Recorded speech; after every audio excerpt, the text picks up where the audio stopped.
All right, Wednesday night, 8:30 p.m. on the dot. Not on the dot, it's 8:31, but, we're close enough. I guess you guys probably get this on a little bit of a delay, so maybe it's not even on the dot for you. It's, I don't know. It doesn't matter. But here we are. It's Wednesday night. We're back after a week off. We had a week off for vacation last week, so we didn't do a live stream from the beach. Didn't even think about it. I know I joked about doing it, but I did not.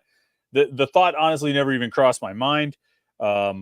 It was never going to happen. I mean, like, it would have had to be a major breaking news story, something more significant than a commitment from a long snapper, for us to do a live stream on Wednesday night. And that just, it wasn't happening, but it's okay. We all get a break every now and then. And look, the middle of July is the best time to do it. We'll be nonstop with live streams from now until probably next middle of July, or if Pitt has a basketball game on a Wednesday night, but then we'll probably do a live stream after the game. So we'll have nonstop live streams for you, but took last week off while I got a little bit of time at the beach, and that was always nice, but it's good to be back and talking more Pitt sports. I think we've had some fun conversations this week on the Morning Pitt, talking about breakout players for Pitt football. Well, Monday we recapped everything that happened last week, which there were multiple commitments and Bub Carrington, and I forget if there was something else to talk about. I forget if we covered anything else. But anyway, did that on Monday. And then Tuesday and Wednesday, yesterday and today, Morning Pitt, we had breakout players for the Pitt football team. And I kind of made my 5 predictions of 5 offensive guys I expect to break out on Tuesday, then 5 defensive guys today. We'll talk about that a little bit tonight. I think once we bring Jim Hammett in, we'll converse with him about his breakout candidates and what he thinks. Of course, we got the Jeff Capel extension news to talk about. Pitt added 3 years to Capel's deal, announced it today. His previous contract had him through 2026-27. Now he's going to be at Pitt through 2029-30. We'll have a lot to say about that on the Morning Pitt tomorrow. We'll have a lot to say about that on the Panther-Lair Show tonight. If you have comments or questions or thoughts on Jeff Capel's extension, hit him in the chat screen right over there on the right side of your screen. And let us know what you think. I've been a little surprised. We'll bring Jim in here in a minute and see what he thinks. A little surprised at some of the reaction on Twitter. I mean, not that I didn't think there would be some negative reaction. There always is. There's negative reaction to everything. But I still got more replies that were negative than I expected. Most of it was overwhelmingly positive. The people on the message boards were really positive about it. I didn't expect to get quite as many negative replies on Twitter. I mean, Twitter's a mess. It's a disaster. It's a cesspool and all of that. And look, I understand that Twitter as a whole is a vocal minority of everything on any topic, anywhere. And then so like that minority of negativity is a minority of a minority, right? It's a really small subset. By far, it does not represent the entirety of the fan base, and I'm not suggesting that it does. But as Voodoo IPA says, Twitter is a negative cesspool, and that's absolutely right. There were a lot of positive comments on Twitter about Jeff Capel's contract extension, but there was a whole lot of negativity as well, which I guess I get. It's hard because it sure feels like there's a lot of good vibes around the basketball program right now. And so to see this kind of a strong reaction or even semi-strong reaction, I had a tweet about tonight's show. All right. And one of the replies to the tweet saying, hey, in a half hour, we'll be live. Here's a link to the YouTube show. Mikey Aces on Twitter, at Mikey5Aces, says, Capel hasn't earned another extension. Terrible. And then another tweet that came through just to the initial tweet about him getting an extension from David Allen says, what? Just awful. No need to extend him. Awful. And it's in all caps with 1, 2, 3, 4, 5 exclamation points after what? What? 5 exclamation points. Just awful. No need to extend him. Awful. And like, that's just really strong opinion that I'm just sort of surprised by, I guess, a little bit. But I don't know. Maybe I shouldn't be. We'll see if Jim's surprised. We'll bring him in here in a second.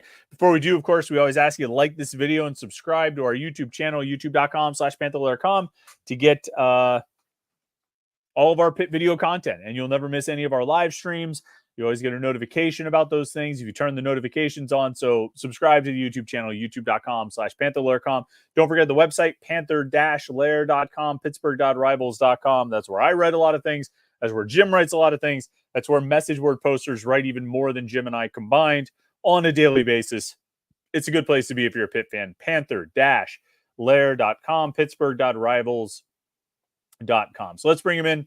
Our good friend Jim Hammett. Jim, I wasn't here last week, of course, as we know. What did you do anything cool last Wednesday night? You had the night off from the podcast. Did you have any did you do anything fun? No, I don't. Maybe that was the night I interviewed the long snapper. I can't remember or something. So yeah. So yeah. So Yes. so the answer is yeah, like bigger. There are bigger things to talk about, but why did Pat Narduzzi tweet about that? I don't know, because it kind of breaks all precedent that we've ever had. Like, they've had preferred walk-ons in the past, and the coaches acknowledge it. They'll retweet their commitment, but like the pass signal, we thought was sacred to these scholarship players, and for our line of work, that kind of throws us off because I saw the pass signal and I'm like, okay, we're waiting on two guys, so it's one of those two guys. Then as we do our thing, we realize it wasn't those two guys. So we're like, oh, so that just opens up, endless possibilities. And, trying to track down endless recruits is not fun. No. And if it's going to open up the door to like now even guys who are not even scholarship recruits, I don't even know how we would like search it out. You know what I mean? Like like at least before, like, well, we could go through the offer sheet or guys who recently were offered. But, it's a bad precedent. Do you think it's going to be a precedent, or do you think it's just unique because like Henry, right? That's his first name. Henry for some reason, Searcy. I'm thinking Yeah. Henry Searcy. For some reason, I was thinking it was Hunter.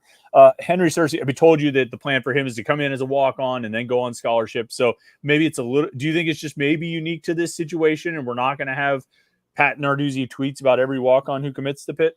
I'm guessing it's going to be unique to this situation, but I don't know. I mean, because we do know like the whole like walk-on idea is going to go away, and more guys are going to be on scholarship and even specialists. So I don't know. I mean, are they going to start like offering specialists? Like, is that going to be like part of the Rivals database now? Like, if they offer a kicker, do I have to create a profile for a kicker now? I mean, I guess. Yeah. I guess. Well, I mean, there've been kickers in scholarship guys, FBS caliber guys have had. Ben Sauls has a Rivals profile. You know what I mean? Like David Cummings back in the day, or not David Cummings, Josh Cummings. That's a name and drop.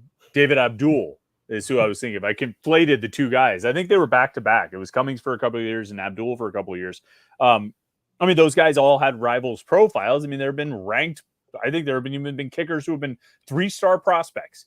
Not many, but I think there have been a couple. So I mean, it's not new in that regard. But those were guys who were offered scholarships and signed as scholarship players. This is a guy coming in as a walk-on. I don't know. I hope it doesn't create that precedent, but it's important, right? I mean, like you got to have good specialists, and especially I think like the long snapper. If you get like a Cal Automitis guy, you get it locked up. You don't have to worry about. You remember that quote in Fight Club where it was like, I bought that couch, and now no matter whatever else happens, I don't have to worry about a couch. I've got the couch covered. So it's like that. Like whatever else happens, we've got a long snapper. We don't have to worry about it. And they probably thought they had that with Byron Floyd, which is still one of the weirder things to like that he went into the transfer portal and went to Buffalo. I still don't get that. I don't understand unless he thought the market for a long snapper was bigger than it is, but it's important. And I understand that. I just can't manufacture a whole lot of excitement and enthusiasm about specialists. It feels very, well, you got to have one and you hope you never have to talk about him, but otherwise kind of fade into the background, right? Yeah, I mean, but lately, like the past year, I mean, how many times on the message boards have we been asked, like, are they getting a transfer punter? What are they doing about punter? So, like, it is talked about. So, I mean, I guess with like Jacob Bernowski coming in, like, you would have to think like the whole special teams operation is going to look a little bit different. They're going to have more, more of his guys on. So, I guess Henry Searcy is just the first one. So he's going to bring in his own kicker, his own punter. So I guess just getting the long snapper out of the way first. I guess so. Very strange. Josh Newark asks, is David Abdul the MMA guy? No, that was Dave Brightus. Dave Brightus was the MMA guy who I think might have transferred to Pitt from Purdue. I think he was like a West Allegheny guy. I forget if he actually transferred in. But But he was the punter who ran out of the back of the end zone at the end of the 13-9 game and took the safety to end the game. He transferred from Purdue in 2006, and then he was the punter in 2007 who, to ice the game, ran out of the back of the end zone and took the safety and ended the game. But that was Dave Brightis. He was the MMA guy. Dave Wanstead really didn't like that he did MMA fighting in the offseason. He would prefer that his kicker did not do that. But, I mean, it's kind of cool, that you were like an MMA guy as a punter. But, this is good, Jim, because everybody probably tuned in looking to talk about the Jeff Capel extension, and we're starting to talk about long snappers. Oh, yeah. Anthony Tennyson, though, says that I'm excited about Capel's 3-year extension. We all know the haters are hating. Did you see what I saw on Twitter? Like, maybe a bit more negative reaction than you expected? Yeah, a little bit of both. I mean, because I went to our message boards, and our basketball message board, it is like a smaller community than the football one. Like, you have your like devout basketball posters, and they all seem generally okay with it. So, I mean, like, it passed like the first test. And obviously, whenever you get to Twitter, things get a little bit more negative. I did see some of it. Some of it's celebrated, some of it's, and I can see both sides to it. Because, I mean, getting into it, I mean, if you look at it from a 6-year, what he has done, he made one tournament in 6 years. So, naturally someone's going to say, well, he didn't deserve it. And to a certain extent, I agree. But also at the same time, this extension kind of shows that you still believe that he's, gonna do the job how you want him to do it. It's kind of the cost of doing business, because you like to have coaches under contract. You like to have that stability. You can sell that to, recruits. You could sell that to the AAU guys that look, Jeff Capel's here to stay. And, that's not one thing they can use to recruit negatively against you. So at the same time, he didn't deserve it, but it makes sense to do. I'm kind of there. Yeah. And I think and I was thinking about this. I was trying to think about the logic of doing it now, because he's still got 3 seasons left, right? He had 3 years left on his contract this season, next season, and 26, 27. And so I was like, well, did they need to do it now? I think to some extent you're sort of betting on him. You're playing the odds or trying to get a little insurance if he has a really good year next year, and if other schools come sniffing around. It's one thing to try to pay a 2-year buyout. Now it would be a 5-year buyout. If you want to hire Jeff Capel away from Pitt next offseason, if he has the kind of season that draws that sort of attention, now you're looking at buying out 5 years of a contract as opposed to 2. And I mean, I don't know if this was the primary rationale for Pitt in doing this extension with Capel, but I think that makes a little sense, right? That it's more of a deterrent, and obviously you're betting on him having that success. You're betting on the last 2 years being the norm and not the outlier of his career, and that he can replicate that success and continue doing it over the next couple of seasons. But I think it makes sense in that regard that you've now made it maybe cost prohibitive for a lot of programs to try to hire him away if they're so inclined next year. Yeah, I mean, I guess that's kind of almost the approach in baseball whenever you sign 23-year-old Andrew McCutchen to an extension before he becomes good, almost to a sense you kind of get him at that discount. So in that sense, I get it. I mean, the thing with Jeff Capel is these past 2 years have been pretty good. I mean, you can knock the not making the tournament, but they had the exact same record both years.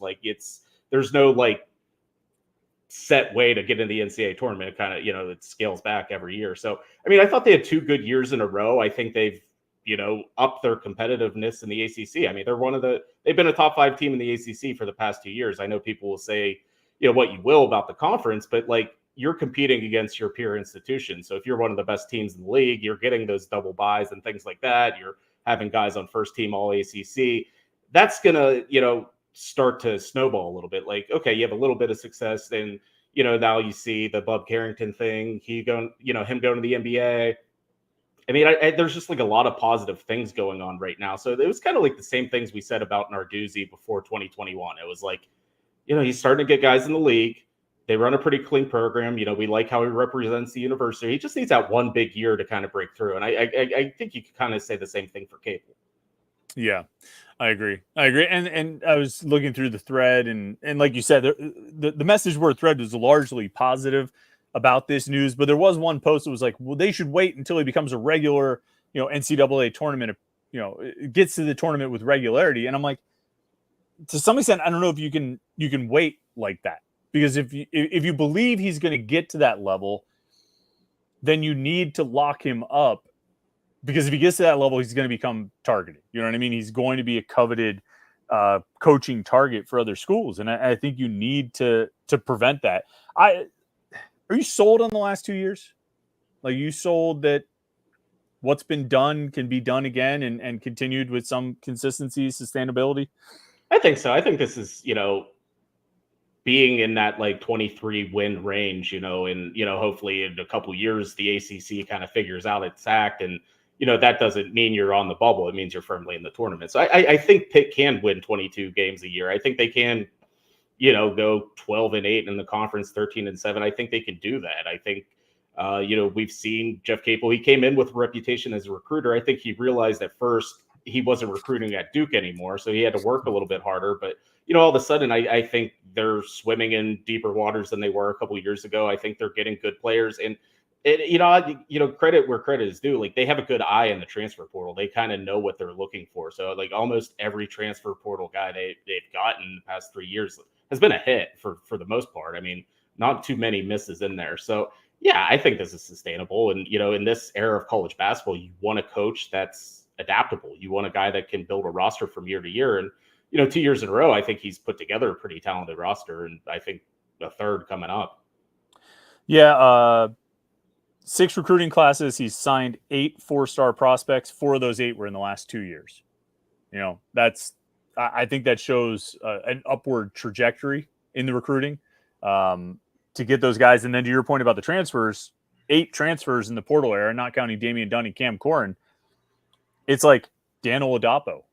He's like the only real guy who didn't do anything. Everybody else, Jamarius Burton, Mo Gee, Nelly Cummings, Blake Hinson, Greg Elliott, Ishmael Leggett, Zach Austin. I mean, all of those guys had a whole lot to do with success here. Mo Gee didn't have the success that those other guys did. Pitt was, were they 11-21 in Mo Gee's year?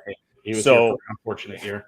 But like, he was good. It wasn't his fault that they struggled and went, whatever they went down the stretch, 3-7 in February and March that year.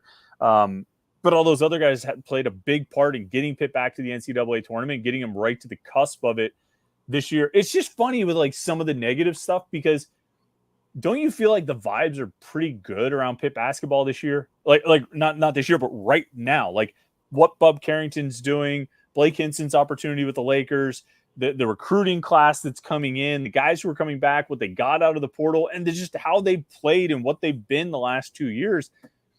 I don't feel like there's a lot of negative vibes, but apparently there is, because it all came out today when they announced the contract extension. No, I mean, I think, last year the vibes were good. And even without making the tournament this year, they kind of feel similar. They had a really good offseason. They're putting guys in the NBA and they're performing well in the summer league. So there's things to talk about. And I don't know. I'd say, I think tonight there was some sort of event, like was it Alliance 412? Did they have some sort of, they got to watch? Oh, was that tonight? That was tonight. And, okay. This weekend you have the basketball tournament. So, I mean, like, there's going to be like, it's the middle of July and we're going to be talking about Pitt basketball. And I think that's probably why they did the extension right now. It's because the vibes are high. I mean, I think everyone's kind of in a good mood. Like, there's this event here in town this weekend. All these alums are going to be playing and, your NBA guys are performing well. So yeah, like the vibes are high. This was probably the right time. If you were going to do it this summer, this is probably the right week to do it. Just not at 5 o'clock. Like why wouldn't you put this out at like 10 a.m.? Yeah. 9 a.m. Like, why wait until 5 o'clock? Like, you buried this news. You made it a news dump, and it should be something. I would contend that the vibe, I mean, like, we're talking about vibes. It's a little bit dorky as we continue to say it, but I would contend that the vibes right now are even better than they were like a year ago, like last offseason. I think, because I think coming out of that NCAA tournament year, it was like, wow, that was great. But are they going to be able to do it without Nelly Cummings and without Jamarius Burton and without Nike Sabandi? Are they going to be able to have that kind of success again? What is Blake Hinson ready to be the leader of this team? Are they going to be able to, is he going to be able to lead them back to the tournament the way Burton and Cummings did? Are the freshmen going to be ready to play, right? I mean, we heard good things about Bub Carrington over the summer, but like they're freshmen. You can't really count on them. But the fact that he was able to reload from 2 years ago to last year, I think has given people a lot of confidence about what he can do, what he's been able to do this offseason. I think Jalen Lowe inspires a lot of confidence about this offseason. And just the fact that he was able to build from one year to the next, I think has given people like almost more of a strong feeling that they will be able to continue the success this year. I think it's at a higher level right now than it was a year ago, but I don't know. Maybe I'm misreading it, or maybe I'm looking at it wrong. And I mean, people are excited about Amsal Delovich, you know? I mean, isn't that enough to get people to believe Capel should get an extension? I mean, you would think so. I mean, I don't know. I heard a few whispers from that scrimmage. I guess he performed well, and so did Cummings. So, you know, have your. We're talking about breakout guys for football. I guess we can do that for basketball too. So I don't know. I mean, I look at Capel's tenure, and you know, the first 2 years they kind of are what they are. He walked into a terrible situation. The third year was weird. That was the year. It was the COVID year. They had Johnson, McGowan, Champagny, and it looked like they were about to do something, and it all fell apart. So it was like he had to rebuild from his rebuild. And like, I think he's done a pretty good job of it. I mean, there were not high expectations for that team 2 years ago, but like he built a pretty good team. And I thought they were good enough to be in the tournament last year. I mean, they look like a tournament team. So, I mean, that's 2 good years in a row. Like, and he really had to it was like a double rebuild. And I don't know, I thought he did a really good job. So I get why people are saying like 1 tournament, 6 years, that doesn't merit an extension. And I can buy that, but also at the same time, I think the trajectory is a little bit higher right now. Yeah, I'm scrolling through the thread about that scrimmage tonight, and there's definitely some hype. Definitely some hype and excitement about Brandon Cummings, like you said, and Amsal Delovich. I mean, I'll have to go through this more after the show, but yeah, I think there's excitement and hype, but I guess there's always going to be some negativity. You know what I mean? People are always going to find ways to be downers about this. I look at it and it feels like things are heading in the right direction. And it's funny too, like, you know what I think? So Pitt fans, I think, were really bummed out about missing the NCAA tournament. That was a bit of a downer, but as the tournament played out this year and Pitt became kind of the poster child for like the NCAA tournament committee screwing up, and they kept getting brought up as like, this is why Pittsburgh should have been in. This is why Pittsburgh should have been in. I feel like there was a little bit of solace to be a little bit of consolation of like, see, we should have been in, you know, like we were right. They like Pitt should have made the tournament. And so I think even that helped. I don't know, like there hasn't been, I have to knock on wood about this, there hasn't been much in the way of like bad news for Pitt this offseason. I'm knocking again and again and again because I don't want to jinx this into existence, but it's been all pretty good for Pitt hoops this offseason. Yeah, and I mean, usually it is. I think it's usually around September is whenever like things. Crap, you're right.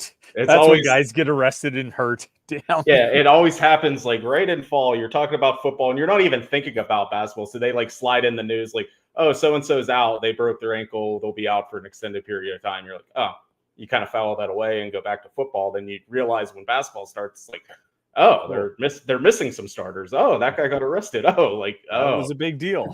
So yeah, even the years they've been good, like that happened. Like John Hughley, like started off like the turnaround season, which made it even more kind of miraculous. It's like he was supposed to be like the centerpiece of that team. They built the team around John Hughley, and he was like, he played like 5 games, maybe more, and like yeah. So even the good seasons, there's always like a weird September thing. So I mean, and who knows? Like, who knows what that team would have done if Hughley didn't go off the reservation that year? I mean, I think there's you can't really get too far into hypotheticals and what ifs, but I mean, that team had a certain something, not just in its talent and ability, but in its culture and its chemistry. And I don't know how he would have fit into that. You know what I mean? Like, I'm not going to say that they wouldn't have had the success they had if he had stuck around, but I don't know. I'd be curious if you got the coaches to be completely honest about it. If you asked them, would you guys have still made the NCAA tournament that year if Hughley didn't bail? I don't know what they would say. I think you might get mixed responses, and I think there might be some who would say, it would have been tougher. It would have been tougher to have the chemistry that we had because that maybe wasn't his jam. You know? Yeah, that team kind of found out like early on, like whenever they had a couple bad losses, then they realized they didn't need him. And I think it was that Northwestern game. Like Hughley might have played in it, but like he had like 2 points and they won like by like 30. Yeah, and like it was like, okay, yeah, they don't need him. Like they can do this. They don't need the big like to dump into the big guy in the middle. Just let Blake and Greg Elliott shoot threes. Yep. It's not a bad plan. Not a bad plan. All right, we'll get into more basketball as we go. Chris is a super chatter though, so we're going to bring him up. Says, guys, there was a report that the Big Ten and SEC weren't interested in Florida State. I doubt it, but if it's true, could this put the brakes on the ACC lawsuit? I don't know what to. First of all, I mean, what do you make of that report? Like, Greg Sankey, the SEC commissioner, said, "I'm not a recruiter." Sources are saying that they feel like Florida State's viewed as being too disruptive and not a good partner, which, I mean, yeah. But like Sankey saying, I'm not a recruiter. Well, you don't need to be a recruiter. You're the SEC. You know what I mean? Like you're not the recruiter. You're the chooser. You get to pick who joins your conference because nobody's saying no to you. You just poached two of the biggest programs in the sport away from the conference they've been in forever and a day. Well, not forever, but for like 3 decades or something. You just poach them. You don't have to really recruit anyone. So that's a non-starter of a quote. But what'd you make of like this report that, Big Ten and SEC are saying, no, we're not interested in Florida State anymore? Yeah, but I've always wondered, like, they've been so hell-bent on getting out. Like, I never kind of had like an idea of where they're going to go. I didn't know which league suited them more. I mean, I think they were just going to take the first offer they could get out of the ACC. But I mean, I find that hard to believe the Big Ten would say no to Florida State just to get into Florida. I mean, like I can see the SEC saying like, all right, we already have the University of Florida, like what and we already have like all these great Southern brands. Like, what's the difference? But like Big Ten, I find that hard to believe. But I don't know. Maybe they're more inclined to go to the West Coast. So I don't know if that's going to stop the. I think Florida they're past the point of no return. I think they have decided that they hate the ACC. They're going to try to leave no matter what. So I don't think that's going to stop any lawsuits. Yeah, I kind of agree. I don't know if it's going to help them be I don't know. Like, where do you like if you're Florida State, like where do you even think you're going to go? Like you said, I mean, maybe the Big Ten is desperate to get into Florida. I think the Big Ten is still holding on to some semblance of academics being important and research institutions being important. I think they're still holding on to that a little bit, but I mean, probably not all that much. I don't know. It's it's what we've always said. Florida State is just full of bluster. It's funny, like all this stuff is about Florida State. Like, did the reports also say that the Big Ten and SEC are no longer interested in Clemson too? Was Clemson lumped into that, or was it just Florida State? I believe it was just Florida State, and I don't think that was on accident. So, I mean, I think that's awesome. They are a disruptor. Like they've been disruptive for 5 years now. So yeah, I don't know if there's ever going to be pleasing them. So I don't know. Like you read so much about the new Big 12 commissioner and how he's forward thinking, and they're going to sell the naming rights of the conference. He's trying all these things to make money. He's going to try to make a play at Florida State. I just don't know what the Big 12 can offer that the ACC can't. Yeah. Unless they somehow think they're going to get a huge new TV deal by adding Florida State, and that'll, give them a bunch more money. But I mean, that's the only thing anybody can offer Florida State. That's the only thing Florida State wants is more cash. And so if you can offer it, then maybe you have a chance. But I mean, that's a lateral move at best, right? I mean, like aside from some amount of dollar increase, I mean, it's not like the Big 12 is that much better of a conference, right? I mean, particularly without Texas and Oklahoma. No, I don't think it's a much better conference at all. And then all of a sudden you're in a league with Arizona, Arizona State, Utah, Kansas, like a bunch of teams you don't want to play. I mean, at least in the ACC, like that's the league you've always been in. Like you always play Georgia Tech, you always play Clemson, Miami. Like you have like the natural rivalry. So like, to move the Big 12, even if it's a little bit more money, to send your fans to Iowa State and Lubbock, Texas. I don't know. I don't see the appeal to that league for Florida State. So I mean, I know they want to get in one of the big two, and I think they're just gonna have to wait until like grant of rights runs out and whenever, 2036, like I think Yeah. that they might be tethered to the ACC. Yeah. Amazingly.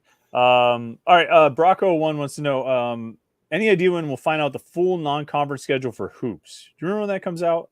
I'm not, maybe September, early September. I don't remember when it usually comes out. Has much, like, I mean, how much do we know? Just a handful, just the two tournaments. Yeah, the Greenbrier thing, the SEC Challenge in West Virginia, and I think John Rothstein tweets out like random things, so there might.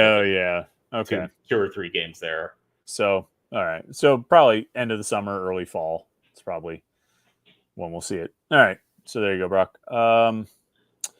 Let's see. Here's positive stuff. Robert Johnson says, "Great move, inking Jeff." Yeah, see, some people were behind it. Josh Newark says, "Thanks for the interviews last week. I thought a huge takeaway was Amsal Delilich stating he could play the 1 through the 4. Thoughts?" I think we kind of thought that was a possibility when we first started looking into him, right? That Delilich could potentially play anywhere from 1 through 4. He seemed to have a handle. He seemed to have vision. Obviously, he can shoot. He's got the size to be on one of the wings.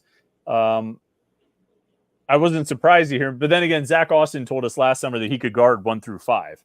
So, which might kind of be true. I don't know if he was really in a position to guard 1 through 5, but I mean, like Delilich, we're not going to see him run the point, right? But I wouldn't be surprised to see him in any of those other like perimeter wing spots, 2, 3, or 4, right? No, I think just depending on, we've talked all year about like how Pitt or, all off season, it's like they have all these different combinations. They have different sizes, different looks. Like he's never going to play the point guard. He's never going to bring the ball up, but he is a great passer. You can run offense through him. But he's not going to be the one bringing down the ball, but he could be a great matchup problem as a 4, like kind of in the same sense that Blake Hinson was, but he could also, hang out more on the perimeter. So he's a good player. And again, I'm anxious to read the thread about him. People should definitely, keep this browser window open, obviously. But if you go on the Panther-Lair.com message boards, people are a few people who attended the scrimmage are posting about it. And it's there's some interesting stuff in there. There's definitely whether it's about Delilich or it's about Brandon Cummings or it's about Guillermo Diaz-Graham playing the 4, which we've talked about many times. There's some interesting stuff. Josh Newark says, when Pitt goes to the Final Four this year, no one will complain about that extension. Exactly. Way to call it. Will Z says, specialists aren't that talked about unless you're Caleb Junko shanking 20-yard punts. Look, kickers and punters people talk about. It's the long snapper, the holder. Those are the guys that nobody ever talks about unless they do something bad. And that's just part of the deal. Those guys know it. Those guys know that they do their job well if nobody even knows what their name is. You know what I mean? Cal Automitis, everybody knew his name. 1, from being from Central Catholic. 2, because when he was a freshman, he had that game at Duke where his helmet came off and he still ran down the field and made a tackle and drew a penalty for it, actually. And he had like really long flowing hair. So it was like, dude, you can't hide out there. Like everybody sees you running down the middle of the field trying to make a tackle. So you probably should chill. He did not chill. But you don't know those names. You know what I mean? You don't know who the holder is. You don't know who the long snapper is unless they screw up. And so that's just kind of part of that job. But Will Z mentions Caleb Junko. It looks like Junko is going to hold that job, right? I mean, like who else is punting on this team? Did they bring in somebody? Did they bring in a walk-on or like a transfer? Or maybe they offered a transfer, like an Ivy League kid or something like that. I believe they offered a transfer, but I don't know if they got one. So I'm guessing there's probably going to be a third punter added to the mix, some sort of walk-on for whenever camp starts in a couple of weeks. But yeah, it's spring ball. I would watch them, and because that was such a point of emphasis. Like, yeah, special team stinks. Everyone always asks, who's the punter? Is someone going to take Junko's job? And yeah, I would watch him punt, and I would watch Cam Guest punt, and Junko was better. Like he has a stronger leg. I mean, I don't like sit there and focus on special teams, but when they're kicking the ball, I know who is kicking and who isn't. So yeah. Yeah, it's too bad they had that transfer from Elon last year, Jeff Yerk. Yeah. He was pretty good, and when Junko won the job, he left. I forget where he transferred to, but it's a shame because I think he could have been pretty good for them. And I think they probably should have given him more opportunities during the season when Junko was struggling as much as he did, but they didn't. Josh Newark wants to know if we're covering the basketball tournament. You are, right? That's this weekend, the first game? Yeah. Who are they playing in the first game? I forget. Are they playing West Virginia? No, there's 8 teams at the regional, so it's like a quadruple header at the Pitt on Saturday. So Pitt plays Saturday, or not Pitt. The Zoo Crew plays. Okay, I can't call them Pitt. They're the Zoo Crew. Yes, there is a random guy from Shippensburg on the team, I believe.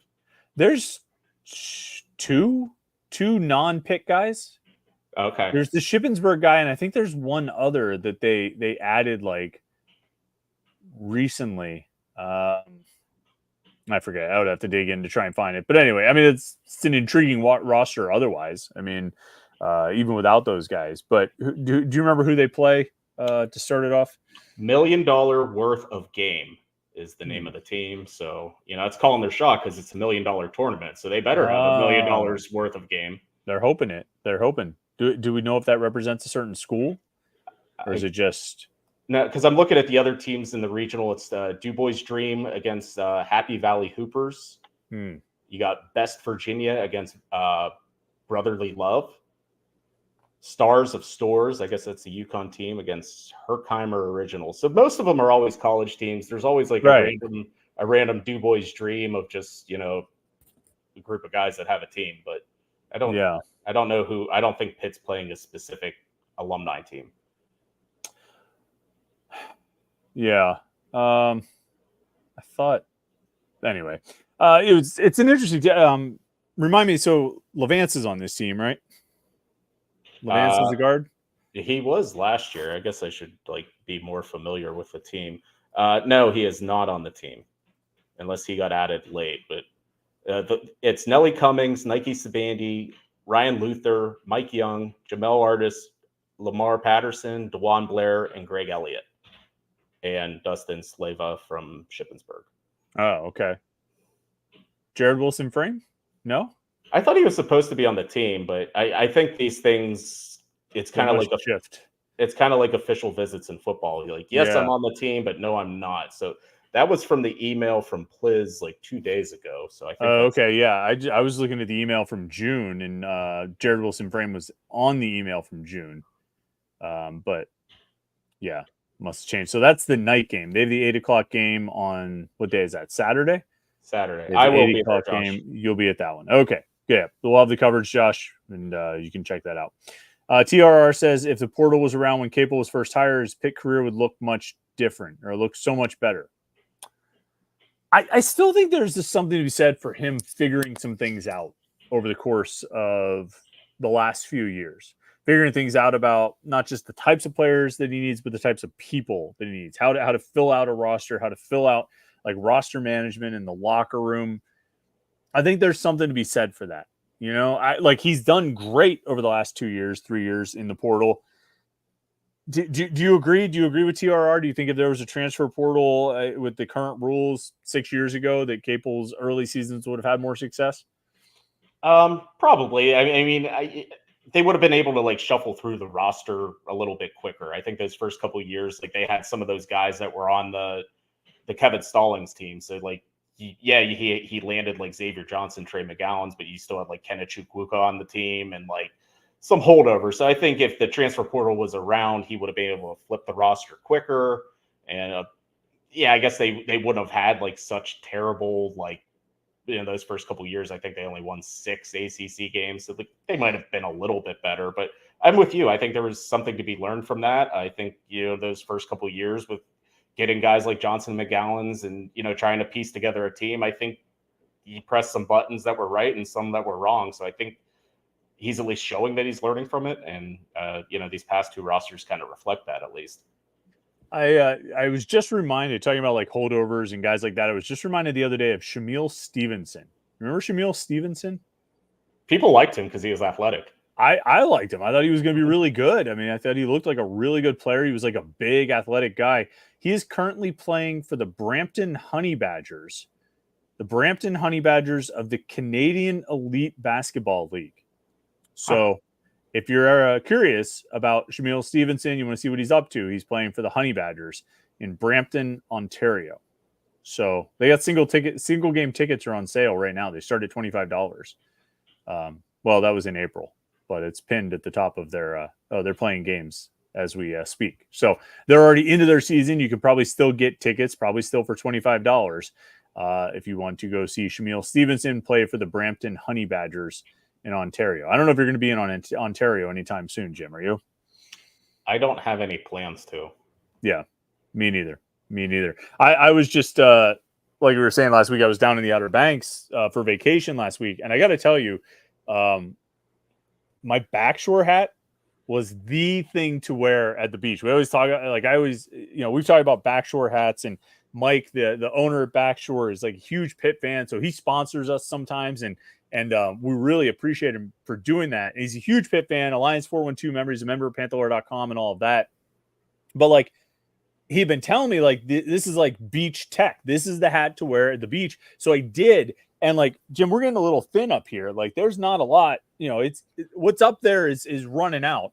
And so you got to watch out because you don't want to get a sunburn on the scalp. I mean, you can understand this. This hat protected me all week. It didn't float away in the ocean, kept the sun rays away. It was perfect. I mean, it's, quality meets innovation at Backshore Apparel. Backshore is the company. Apparel.com is Mike's company where they sell hats, they sell shirts, moisture wicking fabrics, lightweight construction of the hats and the shirts, so you can wear them all day without any burden. The breathable materials, you get a steady flow of air. You can see they got the little holes there. You get a nice flow of air. It's indispensable accessory for every outdoor escapade, whether you're at the beach or wherever you're going. You get a blend of coolness, style, protection with Backshore, where comfort and functionality reign supreme. Their number one seller, the Journey hat, which, I mean, Journey's awesome, right? The Journey hat is back in stock, and there's a new hat that's out. It's been out. It's been released since the last time we talked about Backshore here on the podcast. It's called the Paradise hat. I mean, both of these things are beautiful. I love this blue color of the Hail hat, but they are beautiful flowers. It's just a great design, and it's great tech. So if you're going to the beach, if you're going to be out in the sun, and if you just want something cool to wear, I highly recommend Backshore. Apparel.com. You'd be supporting a Pitt fan, which is part of the biggest thing. I think Pitt fans want to support other Pitt fans. Well, here's a Pitt fan making some pretty cool products, hats, shirts, long sleeve shirts, beach wear, beach tech, golf course, wherever you might wear it.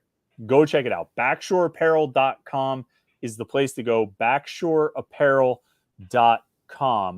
I want to see. Got another super chat who came in here. Chris, again, says, guys, playing at Acroshore hasn't been gold for Pitt from an expansion POV. Are there any future plans for an on-campus stadium, or is this it for us? In terms of expansion, I think he's talking about like conference expansion from an expansion point of view. Yeah, I like in terms of, like, I don't know. Does he mean like trying to get into the Big Ten, or I don't know if building a 45,000 seat stadium in the middle of Oakland is going to help you get into the Big Ten. If that's what he means. And Chris, you can follow up with clarification, but yeah, he says, yeah, that's what he's talking about in terms of expansion and conference expansion. I don't think a 45,000 seat stadium in Oakland is going to help. I mean, like, ultimately, the thing that gets you into the Big Ten is proving that you have value as a media market and can bring value to the TV contract, right? That's the thing that gets you into the Big Ten, because that's the only thing that matters. Like your stadium, your success, all those things only matter if they elevate your market value, right? Is there anything else at all in these talks? No, anymore. It is strictly what can you add to our conference? That's it. Right. So I don't think, I also think the question, are there any future plans for an on-campus stadium? I think it's something Pitt thinks about a lot. I think it's something they look into. I think it's something they have looked into. I think it's something they consider. I'm sure Heather looks out her window and says, maybe we could put it there, or we could put it there. I don't, I think it's something they think about. I think it's entirely unfeasible.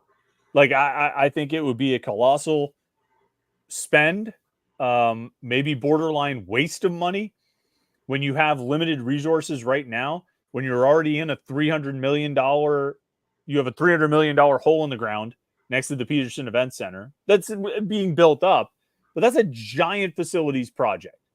And you've already sunk a ton of cash into that. And while I think you could raise a decent amount towards a new stadium, you're not going to raise it all, which means you're taking on more debt, which means the university is taking on more debt. And man, at this point in time, it just doesn't make sense to spend that money.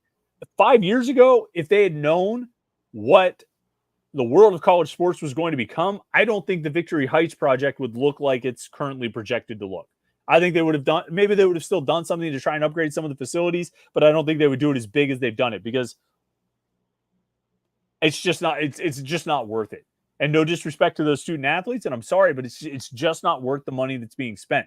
But with that money being spent, there's even less, or there should be even less of a stomach to spend that kind of money on a football stadium when you've got a perfectly good facility. Is it perfect for Pitt? No, it's too big.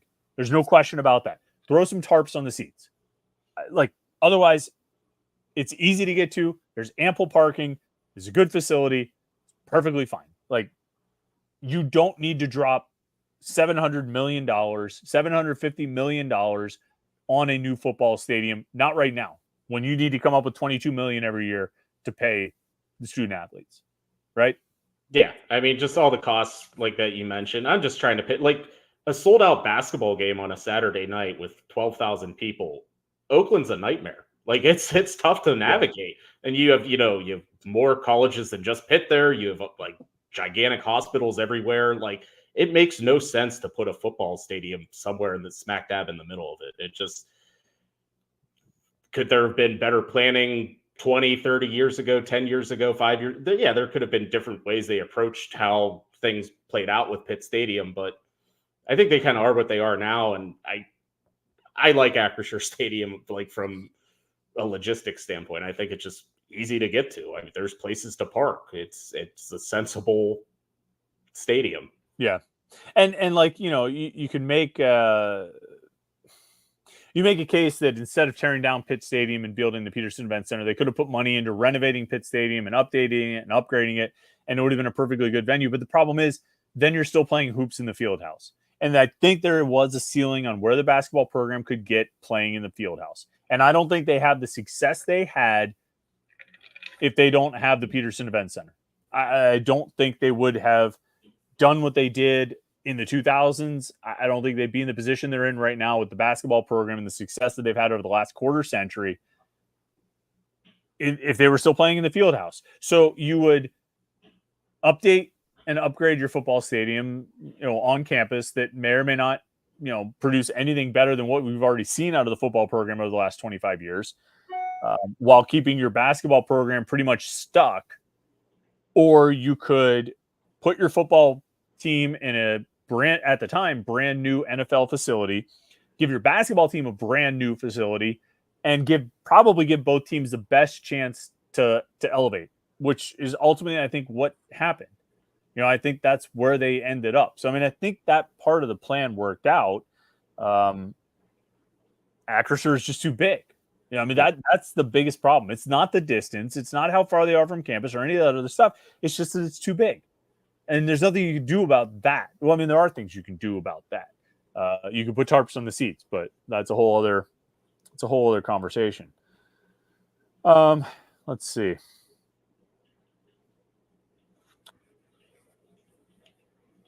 Scrolling through, see what we got. A few comments on that. Josh Newark says parking in restaurants, Heinz works fine. Remember, Josh, they call it Acrisure now. Voodoo IPA says, I wouldn't be a season ticket holder at an on-campus football stadium as a commuter student. They sell a ton of student tickets, right? So that's not keeping the students away. They're able to make the trip. And I think it's pretty easy for the fans to make that trip as well. Last week while I was gone, Jim, after Wednesday, they did get a commitment. Pitt football got a commitment from Jordan Fields, the offensive line prospect. We expected this to happen. I think Fields might be the best O lineman in this class. Would you put him at the top of they have 4 offensive line prospects committed now. Would you say he's the top guy in your view, or how do you like these four?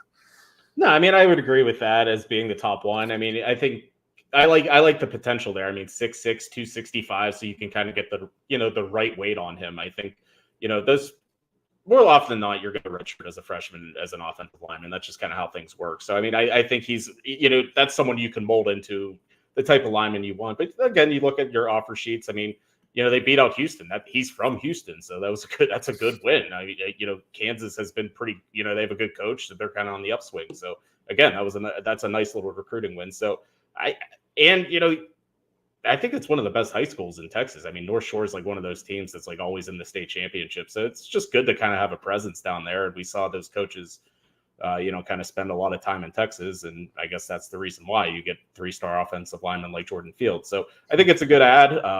I think he's their best lineman in the class. And I understand if people still have a little reservations about the offensive line class, though. Yeah. I'm guessing they're done, though, right? I've been sort of saying this, that I feel like, 4 offensive linemen, they got 2 tackles, 2 guards. I don't think they necessarily need more, given that they took 5 guys last year. I mean, if you kind of average it out, like last year they had 5 guys. The year before that, I think they took 3. So if you go those 3 plus the 5 plus this year's 4, that's 12 over 3 classes. I think if you average 4 offensive linemen per class, that should keep you relatively healthy, like relatively stocked and in a pretty healthy spot, right? I mean, like numbers wise, at least that's probably enough, right? 4 per class. That's what I think. And I think even in there, you could probably throw in Jackson Brown because he like transferred right away. So like, he's almost like that 4th member of the class from 2 years ago. So like, yeah, I don't think they're like skimping out on offensive linemen at all in, recent years. It's just, now you're going to a different coach, different offense. So you might see the approach change, but I think the numbers are pretty much going to stay the same. I think they can probably rest easy with 4 in this class and they're not missing much. Yeah. I guess on the off chance that Jeremy Darvo hates the guys that they brought in last year's class, so like the current incoming freshman, the 5-man class, unless he hates those guys, I don't see any need to bulk up. But offensive line is kind of like the defensive tackles. Like there isn't really anybody else they brought in right on visits in June. Like yeah. I don't think there's any other. Are there any other offensive linemen that are out there? There's the one guy who was only like 6'1" or something. Did he commit somewhere? Byron Nelson committed to UNC. Was he the really short offensive lineman? I don't remember him being short. He was another Texas lineman. He visited Pitt, Vanderbilt, UNC, then picked UNC. Was he a guard? He was definitely interior, so he probably was on the shorter side then. Oh yeah, Byron Nelson. Yeah. We listed him at 6'3", 280. I feel like he told me after his official visit he was only like 6'2" or something like that. But anyway, I mean, there's nobody else who's still out there. Is there did they even bring in anybody else other than him and the 4 who committed on official visits in June? No, I think it was just those guys. And there was always that like lingering, like, is Chasten Brown going to visit? And I think he committed somewhere anyway. So like, no, he never visited. Oh, right. But yeah, so that kind of puts that theory to rest. I think he committed to UCF maybe. So, okay. Yeah. But I don't like, I think that's who they brought in. Like those are the 4 they have. And if they're going to add another lineman, it's a name we don't know about just yet. Right. So it's funny as you go down the official visit list, and we've talked about this, the limited numbers. I mean, I'm scrolling through right now. I'm going to Control F the word undecided, and there's one. There's only one official visitor who is not committed anywhere. It's that kid Madrid Tucker, who I think we list him as a corner, but he was a receiver, right? Yeah, I think his spot was probably taken because they got like 4 receivers like 17. Right away. Yeah, right. So, there's nobody else like official visitor wise who they could bring in here, but they're not done recruiting for this class, right? They've got 22, 23 commitments depending on how you view Henry Searcy.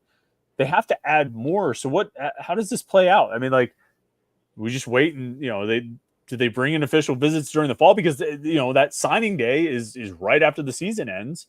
I don't know. They can't be done, but it's not like they have guys like sort of hanging out there. You know what I mean? No, I mean, yeah, I think last time we talked, we were talking about like official visits during the season, and Who was it? Oh, Sammy Okunlola. He was the last one to do it, and somehow committed to Pitt after going to the Western Michigan game. But yeah, they're gonna have to. Like, I mean, you can look at certain positions. Like, they need more defensive linemen. I think you could probably justify another linebacker. I mean, yeah, I think there's still some other spots out there that they probably missed out on, or have room to take. So I don't know what the approach is going to be. I mean, do you go back and look at the guys who visited in the spring? Maybe there's some guys there that were undecided, or still interested in taking more official visits, or maybe some guys kind of blow up, have a big senior season like Julian Duggar did last year. I don't think he technically had an offer till later. So I mean, sometimes guys have a big senior year and you kind of want to jump on them late. So we'll see what happens. But I mean, I think for now, recruiting news is going to be done, at least for this class. I mean, I think we're kind of like, full steam ahead towards the season. Yeah. It's weird. It's weird how it really, how fast it came together. But I mean, maybe this is what we should expect more. I mean, if they're going to put a signing day the Wednesday right after the season ends, it always was building the bulk of the class in June. I mean, that was always the case. But if you put a signing day right after the season ends, you're not just building the bulk of the class in June, you're building the whole class. And I guess maybe they have to change. I mean, like you said, we talked about it before with the in-season official visits, but it's just not an ideal situation. But maybe that's what you have to do if you want to add anybody beyond what you get in June and July. You got to do it. You have to bring them in during those fall weekends. But I don't know. It's going to be interesting. I'll be curious to see what number they end up with on signing day, because the other thing too is 23 commitments, 22 commitments. A few of them are going to flip. They're going to lose a couple of them. It's just inevitable. It happens. I'll be shocked if it doesn't happen. Like, where do you turn at that point? You don't have any like backup options who have taken official visits, and you don't have the first or two weekends in December to bring those backup options in if they didn't already visit. So you're kind of in a weird spot with, like, I don't know, living on a bit of a thin line there. I guess we'll see how it works out. Oh, the other thing too, Bub Carrington. Have you gotten a chance to watch any of the summer league games, Jim? I've seen some highlights. I haven't sat down and watched a game. I know you're a Wizards fan now, so I am. Yeah, big Wizards fan. Big time Wizards fan.